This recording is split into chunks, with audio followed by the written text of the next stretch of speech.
Estamos recebendo a visita do deputado federal Jair Bolsonaro, que pertence ao PSC.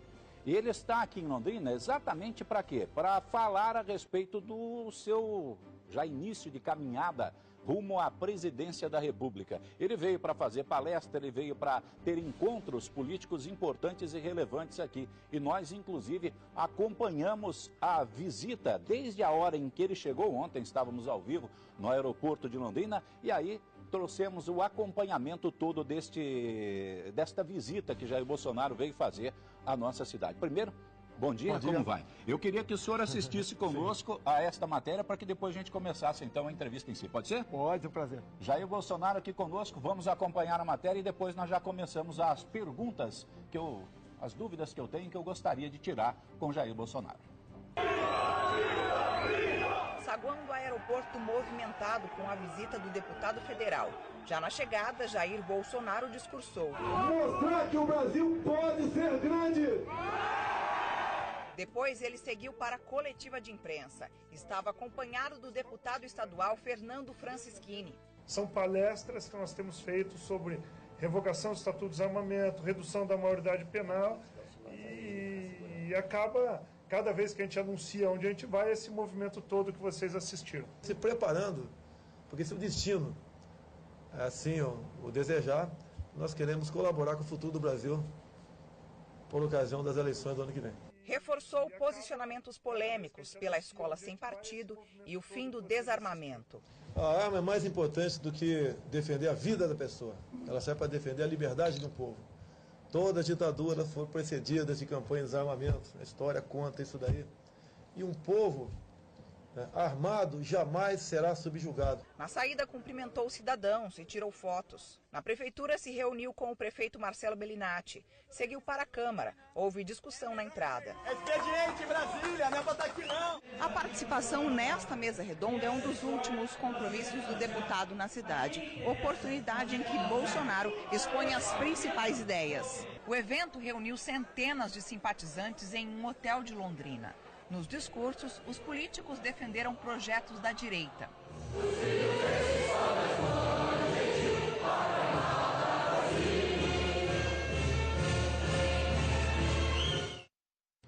A entrevista que nós vamos fazer com Jair Bolsonaro, e é preciso deixar isso bem claro, é sem regras, amigos. Sem negócio de mandar para ele perguntinhas antecipadas, nada disso. Combinado, inclusive, com a assessoria de imprensa de Jair Bolsonaro, que topou vir aqui conosco para falar a respeito exatamente da sua vida, de sua trajetória. Jair Messias Bolsonaro, para começar, quem é, onde começou, que jeito que é? Primeiro, agradecer ao vereador Felipe Barros e ao Fernando Francischini pelo convite de estar aqui. Sou capitão do Exército. Entrei na política em 88 como vereador, e em 91 assumi o mandato de deputado federal e estou no 7º mandato. E pretendo sair da zona de conforto, que é que nós temos em Brasília, no parlamento, e não aventurar nada, mas participar por ocasião do jogo político do ano que vem, para que eu possa melhor servir ao Brasil. Para nós entendermos um pouquinho de quem é Jair Bolsonaro, quando ainda oficial, algumas coisas foram feitas ali, algumas tentativas até de superiores seus, de calar a sua boca, não? Não, mas é natural, eu conheço a regra do jogo. Eu dei uma entrevista na seção Ponto de Vista da revista Veja, em 86, fui punido com 15 dias de prisão administrativa, sem problema nenhum. Agora, coincidência ou não, no final do ano tivemos o 13º salário. Minha vida, vamos assim dizer, fora daquela época já. É daquela época. E eu sabia que você, até hoje também, nenhum militar da ativa pode se manifestar junto à imprensa sem autorização superior. E eu cometi, sim, esse ato de indisciplina. Mas a causa foi justa. Afinal de contas, nós vivíamos uma crise salarial enorme naquele momento. Tá? E também as evasões eram muito grandes na Academia Militar das Agulhas Negras e a mídia local do Rio de Janeiro transmitia para a população que aquelas evasões eram por causas diferentes da salarial, o que não era verdade. Hoje, então, você é capitão da reserva remunerada? Capitão, quando nós nos elegemos para qualquer cargo, na data da diplomação, você passa para a reserva remunerada proporcional ao tempo de serviço. Ou seja, um servidor civil, outro qualquer, ele perdendo o mandato lá na frente, ele volta para a atividade anterior. No caso, qualquer militar, não. Ele não volta mais para a caserna. Então, aí fica aposentado por... Fica. E a grande prerrogativa que eu tenho nisso é exatamente aquilo que eu luto para todo mundo. Eu tenho porte de arma de fogo por ser capitão do Exército. E luto para que todo cidadão de bem, juntamente com Francisquini, entre outros, né, para que o cidadão, no primeiro momento, tenha o direito à posse de arma de fogo. E grande parte da população, se assim o desejar, possa também conseguir o porte no futuro. A posse de arma de fogo hoje é legal no Brasil, né? É legal, mas é quase impossível. O povo tem que... ele tem que justificar a efetiva necessidade. E daí, muitas vezes, por determinação superior do Ministério da Justiça e do próprio Presidente da República, essa efetiva necessidade não é reconhecida. E ele dificilmente consegue comprar uma arma de fogo. E as taxas também são muito altas, não são? Nós defendemos, inclusive, o registro definitivo. Hoje, passou de 3 para 5 anos. Eu disse, na época, que estavam criando o IPVA das armas. Ou seja, mesmo assim, mesmo com a dificuldade, você elitizou. Só quem tem dinheiro pode, periodicamente, pagar essa nova taxa e ter uma arma dentro de casa. E nós vivemos num país onde você não tem segurança nem dentro da sua casa. Bolsonaro, a política atual é uma política que a gente está vendo aí de um toma lá da cá exagerado, diríamos assim, até em nome da tal governabilidade. Nós vimos isto nessa composição de ministros do presidente Temer, onde muitos políticos, até muitos deles citados na Lava Jato, foram chamados para compor os ministérios, exatamente para isso, para que tomar lá da cá, porque daí você tem votos que poderiam dar tal governabilidade. Se você for eleito, você tem receio dessa tal governabilidade? Eu tenho falado que, em especial agora, com o boom das mídias sociais, tá certo? É lógico que sem nós aqui reconhecermos a necessidade e importância das mídias tradicionais, a população vai escolher melhor os seus representantes para as casas legislativas. Assim sendo, eu não temo isso. Agora, se, porventura, né, eu chegar lá, se for para fazer a mesma coisa, eu estarei fora dessa luta. Afinal de contas, governabilidade não é você dividir, ratear os bens públicos para grupos políticos votar em propostas advindas do Executivo. Você foi citado aí como sendo uma pessoa que teria... Tá, esse assunto até eu já considero passado, mas não poderemos deixar também de tocar nele aqui. Você foi citado ali como sendo pessoa que teria recebido dinheiro da JBS através do fundo partidário. Mesma situação, inclusive, do nosso prefeito aqui em Londrina, que à época, como deputado também pelo PP, como candidato a deputado pelo PP, recebeu 2 parcelas de R$200 mil dessa subvenção do partido para que ele pudesse continuar a campanha dele. Você sabia que esse dinheiro era de JBS? Sabia que era dessa tramicagem? Sabia, nós temos que dividir. Fundo partidário é uma coisa e o caixa do partido é outra. Quando foi colocado na minha conta R$200 mil, em julho de 2014, e você recebe um documento para depois você justificar a sua conta no final da campanha junto ao TRE. Então, naquele mesmo dia, quando vimos que era da JBS Friboi, 200 mil, eu via cheque nominal para o meu partido, porque eu recebi foi do partido, via JBS, eu devolvi essa importância. E depois, então, o meu partido depositou uma importância idêntica, mas do fundo partidário. Porque o dinheiro que está na conta do caixa do partido não se mistura. Lá tem dinheiro do Odebrecht, tem do fundo partidário, que é legal, tem da OS, tem da Ingevix. Então, quando qualquer um candidato recebe, está escrito embaixo de onde veio aquele dinheiro. Quando eu vi que veio da JBS Friboi, e naquele tempo não se falava em propina legal. Eu devolvi porque eu sabia que eu não era tão bonito assim para receber uma doação do Wesley Batista e seu irmão. E quando se recebe um dinheiro assim, já se tem ali aquela... já está no bolso do empresário? Geralmente está no bolso. O meu caso foi para me levar pro furacão da Lava Jato, né? Não tinha Lava Jato, não estava ainda em pleno vigor. Mas seria uma situação que hoje em dia eu nem estaria no seu programa, que não teria como justificar. Então isso eu fiz em 2014, quando não existia, repito, a figura da propina legal. Alguns órgãos de imprensa, na maldade, quer dizer que eu devolvi o partido, depois devolvi com a mão e peguei conta. Não. O que está no fundo partidário, tudo que está lá dentro, tem a origem de onde veio. E a JBS doou para partidos, né, em torno de R$400 milhões. Isso foi uma contrapartida da JBS, porque ela pegou, sem qualquer garantias, no BNDES, R$8 bilhões. Ou seja, a condição para o BNDES liberar o recurso para a JBS foi doar em torno de 5% para partidos. E sim, você tem razão, a doação está também uma operação casada para você, dentro do parlamento, votar tudo que interessa ao Poder Executivo sem reclamar. Você tem algumas posições que são polêmicas. Por exemplo, porte de arma. É uma coisa que hoje no Brasil não se consegue fazer. Eu, por exemplo, sou ameaçado enormemente várias vezes por conta da minha profissão, sou um repórter policial, e não consigo pegar o porte de arma de fogo. Em que pese eu tenha arma, mas essa arma tem que estar em casa. Eu não posso andar, eu não posso portar essa arma de fogo. Outras posições também suas são posições diferenciadas, como, por exemplo, se pedir o aumento do tempo de prisão para quem pratica crime de receptação. É uma das coisas que eu sempre falo aqui, porque o receptador, para mim, é o patrão. É aquele que fala, ó, vai lá e rouba que eu estou aqui para comprar. Não sei se você tomou conhecimento, né? Essa semana apresentei um projeto nesse sentido. O roubo de carga no Brasil virou uma epidemia. Tem empresas, por exemplo, que não aceitam frete para o Rio de Janeiro. Lá são 30 caminhões roubados por dia. E hoje em dia, né? Tem uma qualificadora para o roubo de valores, ou seja, o cara roubou um carro forte, tem uma agravante para isso. No tocante ao roubo de carga, não. Então nós botamos no mesmo nível de roubo de valores o roubo de cargas, porque a pena é muito pequena e dificilmente alguém cumpre essa pena no regime fechado. Então a ideia nossa é passar de 8 anos, tá, para que ele cumpra pelo menos uma parte maior dessa pena preso e sirva para inibir prática de atos semelhantes no futuro. E quanto à pena de receptação, também aumenta? Não, também, desculpa aqui, faltou complementar. Também no mesmo projeto botamos a receptação, que muitas vezes se vai numa casa, num supermercado, e está constatado que aquele material veio realmente de roubo. Então o dono do supermercado vai responder por isso. Porque não existe o roubo de carga sem um fim destinado da mercadoria. O cara não rouba, por exemplo, 500 laptops para si. Tá ok? Ele rouba aquilo para revender. E esse tipo de material está perfeitamente identificado. Dá para você agir dessa maneira. Não é o que eu queria uma pena muito maior. Tem estados americanos que, por exemplo, tem a lei dos 3 crimes. Eu já apertei projeto nesse sentido. Não vai para frente, ok? O que é 3 crimes? O elemento furtou ali um relógio, depois uma televisão, depois uma bicicleta. Ele começa com 25 anos de cadeia sem progressão.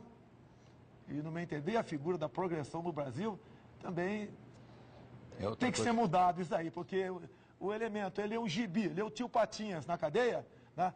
De acordo com o número de gibi que ele é na cadeia, abate a pena no final da história. Se é que ele vai ler isso mesmo. Tem muito analfabeto lá dentro e alguns figurões, por exemplo, presos ultimamente, se beneficiaram de leituras em bibliotecas. Eu quero saber também de Jair Bolsonaro detalhes a respeito do seu pensamento sobre homossexuais. Nada contra, cada um vai ser feliz da maneira que bem entender. A minha briga nessa questão é contra o material escolar. Ou seja, eu tenho de posse minha, que eu peguei no MEC, através de amigos que eu tenho lá, livros, cartazes, filmetes, para ser exibido, para criancinhas a partir de 6 anos de idade, onde você assistia, por exemplo, a criancinha assistia 2 meninas se beijando ou 2 homens se acariciando, sob o pretexto de combater a homofobia.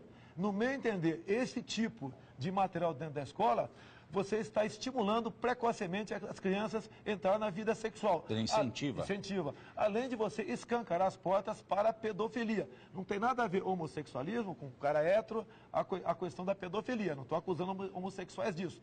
Agora, esse tipo de material dentro da escola, eu tenho certeza que pai nenhum quer. E eu costumo dizer que um pai prefere chegar em casa e encontrar o filho com o braço quebrado por estar jogando futebol, do que encontrá-lo brincando com boneca por influência da escola. E em função disso, que eu briguei contra isso lá, inclusive na Câmara patrocinou, acredite se quiser, a Câmara patrocinou o 9º Seminário LGBT Infantil. Então, como eu briguei contra isso, pouca gente em Brasília tem coragem de brigar, porque sabe que o contra-ataque vai ser muito grande, e eu recebi aí a acusação de ser homofóbico. Cada um vai ser feliz da maneira que bem entender, não tem nada a ver com isso. Entre 4 paredes, faz o que quiser. Agora, na escola é que não dá para incentivar. Na escola nenhum pai quer isso daí. Um pai quer, qual é o patrimônio do pobre, basicamente, né? É de todos nós, mas do pobre em especial. É a sua família. Ele quer ver o filho homem dele ser o Neymar da vida, tá certo? Ele quer que a filha vai ser uma enfermeira, uma advogada, uma secretária, seja o que for, mas tenha sucesso. E ele, quando bota o filho na escola, é para ele aprender, para ele ser instruído. Porque o que tira o homem e a mulher da miséria é a instrução, é o conhecimento. E não Bolsas Famílias. E não também essa questão de de liberdade total dentro da escola, que nós sabemos onde isso vai chegar. Vai ser o fim, no meu entender, da esperança na juventude de um Brasil melhor. O Supremo determinou em segunda instância condenações de pessoas que são condenadas em segunda instância, já tem que começar a cumprir pena, independente se tem recursos ainda a serem mandados. E recursos geralmente são recursos para diminuir o tempo da pessoa em cana ou pelo menos para postergar a data de prisão dela. Agora parece que já tem um movimento contrário lá no Supremo, não é? Olha só, isso quando começa a cair políticos, a coisa muda. Foi decidido há pouco tempo. E nós sabemos que o Supremo está recebendo pressão para julgar os envolvidos no Petrolão, como no passado, no Mensalão. E essa decisão no passado foi por 6-5. E eu falei há pouco tempo em Goiânia, numa palestra para oficiais da PM e bombeiro, que uma reinterpretação disso, da prisão começar a ser cumprida após a condenação em segunda instância, seria o fim da Operação Lava Jato. No dia de ontem, nós assistimos aqui 2 ministros do Supremo, um foi o Gilmar Mendes, o outro foi o Marcelo Moraes, o último ministro, dizendo que esta decisão tem que ser reinterpretada. Ou seja, no mínimo, a prisão seria cumprida após decisão em terceira instância, que seria o STJ. E prova que eu tenho razão no que estava falando, porque há poucas semanas o Supremo Tribunal Federal decidiu, por unanimidade, acabar com o foro especial. E eu falei também que eu seria o único voto contrário a isso na Câmara, por quê? Apesar de atrair a ira de muita gente no Brasil.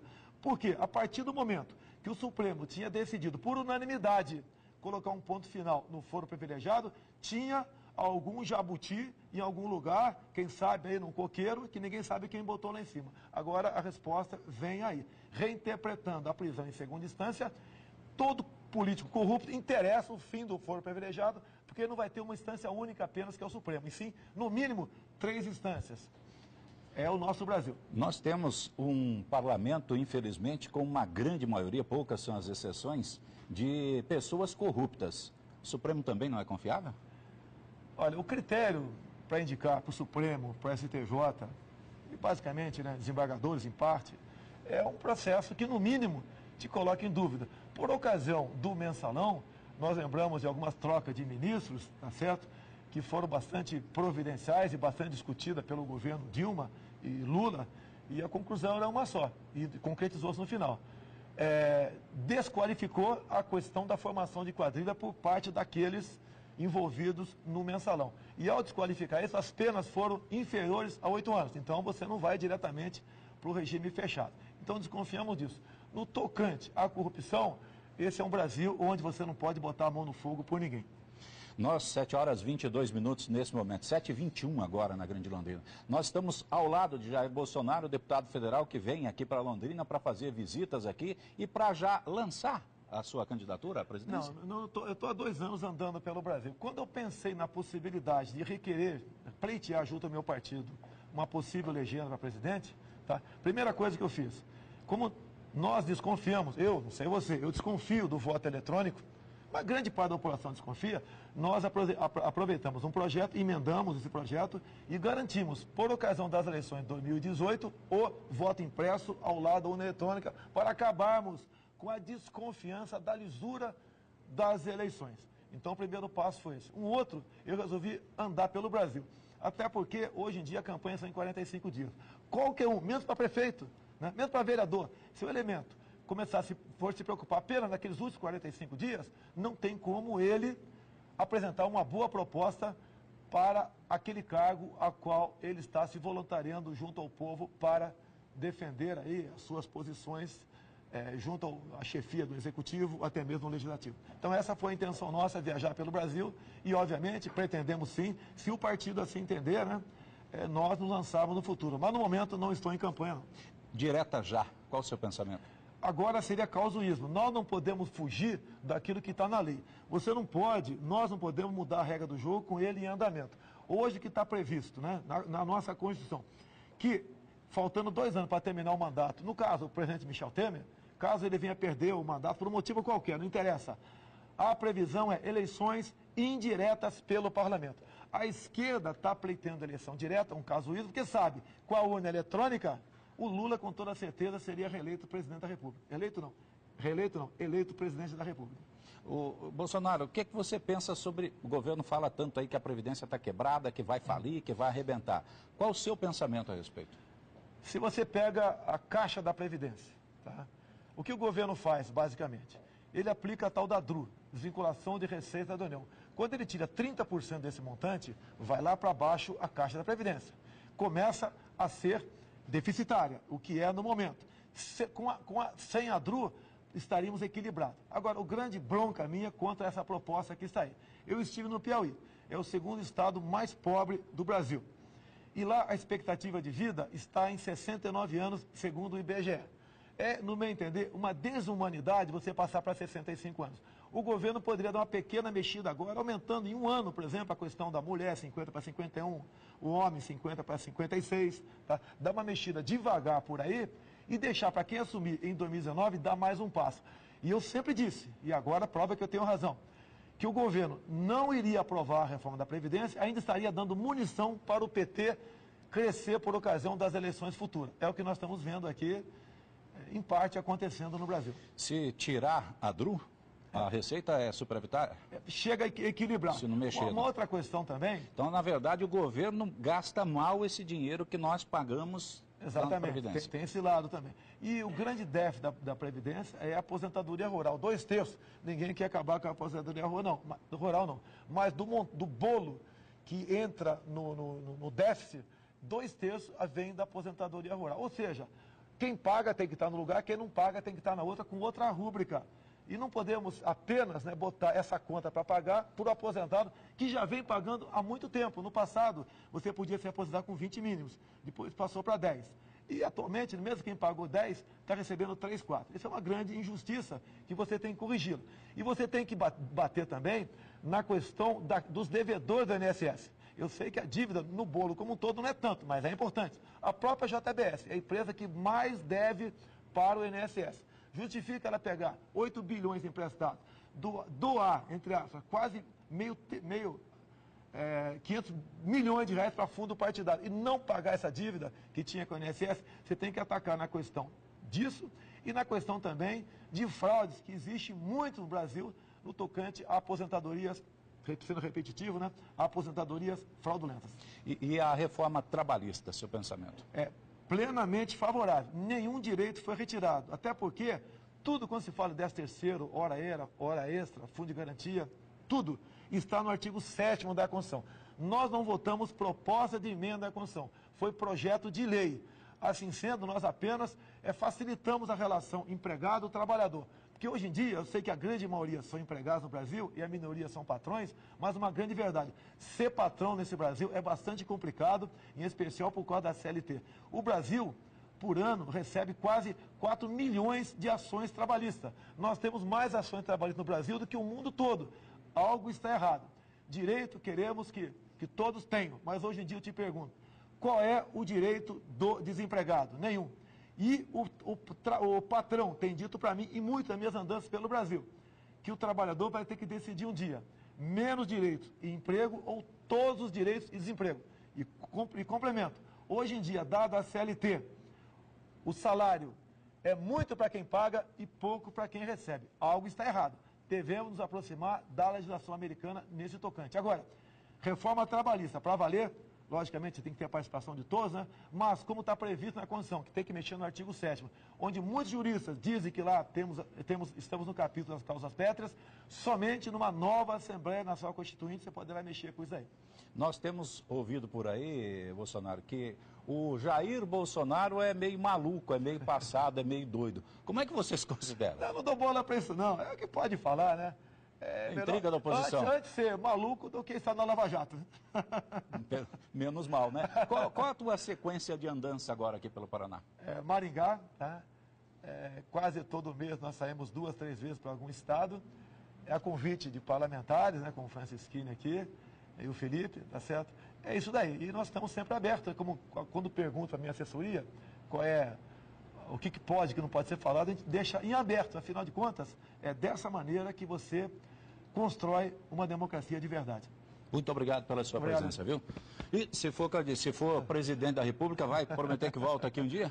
Opa, se eu não voltar, o Francisquinho me prende. Vai com Deus, um abraço. Jair Bolsonaro, deputado federal, aqui ao nosso lado, nos respondendo aos questionamentos que eu tenho certeza, Londrina, que